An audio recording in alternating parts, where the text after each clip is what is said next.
Hello everyone, today is day 40 of trying to heal sleep apnea, and I need to tell you something that I forgot to tell you, which was that I got my home sleep study results back just a couple of days ago, and the results were like kind of interesting, as my AHI, so the apnea per hour index, was only 6, around 6.4, which would be classified as light sleep apnea or slight sleep apnea, which would normally mean that my case would be like not even that bad. But there was one interesting thing in my statistics during the night, because the normal average apnea of a normal person with sleep apnea takes around 20 to 25 seconds. So like they don't breathe for 20 to 25 seconds at a time when they have an apnea. But my average apnea time per apnea was 37 seconds, which is way more. If you take the average of 20, that's basically the double, which means that my body stays in this highly stressful state of high I don't know how to say it, but like the lack of oxygen and this like stressing feeling and state of apnea. My body has to stay in that for basically twice as much as the normal sleep apnea person. So it's way more stressful than a normal person who has 6 apneas per hour. And this kind of makes sense, as this happens to be the case with people who are skinny, and you can see I'm pretty skinny, because and the reason why it happens with skinny people is that when you're skinny, you tend to be fitter as well than people who are more like have more fat, and that makes your body less sensitive to CO2, which enables your body to stay in to like be comfortable with a higher CO2 level, and therefore your body like puts off the alarm way later than a person who is not fit or fat. And that's, in this case, fit is bad because being fit is bad because your body stays in the apnea for longer, and therefore gets way more of the stress response and the negatives from the same amount of apneas. But the problem is that the apneas are longer and more stressful for the person. So yeah, that's quite interesting, because a normal doctor would think that my sleep apnea is like just slight sleep apnea, it's not that bad, there's potential for improvement, but it's okay. But it actually isn't, because the time of apnea is so long. Like, it's incredible.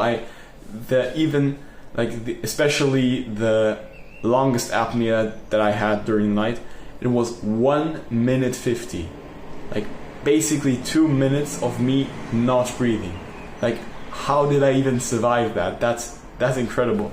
And now I don't wonder why I feel so dead when I wake up. It makes sense, because imagine not breathing just once at night for basically 2 minutes, like being in apnea for 2 minutes.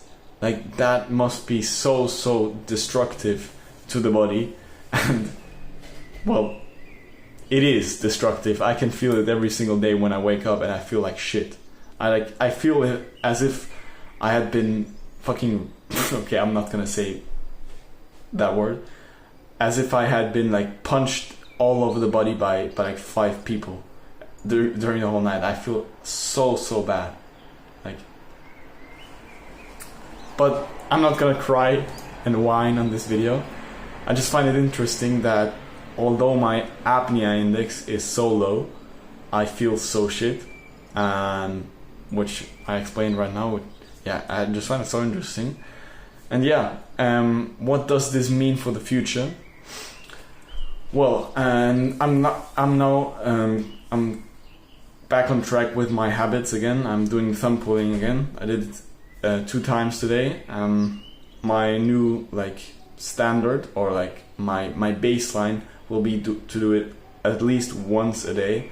I've kind of lowered the standard a bit because the past week has been very stressful.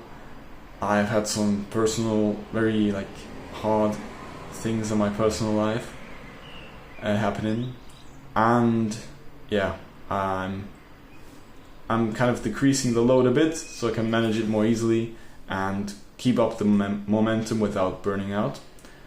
And yeah, then also, like, with medical help, I'm gonna go to a doctor on Tuesday, where I'm going to get like he's gonna check out my nose and see whether it's like it's proven that it's broken, but or like injured, but the doctor is going to check which parts like impaired, like whether I have deviated septum or nasal atrophy or whatever nasal issues I might have, and then I'm gonna look into solutions for that. Of course, first of all, I'm gonna look into the natural solutions, and if that doesn't work, I'm gonna have to get surgery, because yeah, my nose is probably the culprit behind the issues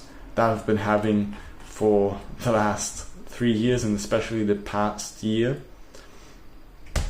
And yeah, I'm positive that I'm gonna get this issue fixed, and yeah, I hope this video was of value and taught you something, especially the part of my with the apnea index and all that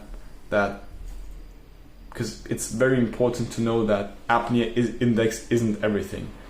There's also like the RDI, which is the respiratory disturbance index, where you count the apneas, but also how the RERAs, the respiratory effort related arousals during the night, where your body needs to work harder to get the oxygen it needs, which causes the same symptoms as sleep apnea, like as an apnea, but it's not an apnea, as you're still getting air in, but like 50% of the quantity that you should be getting.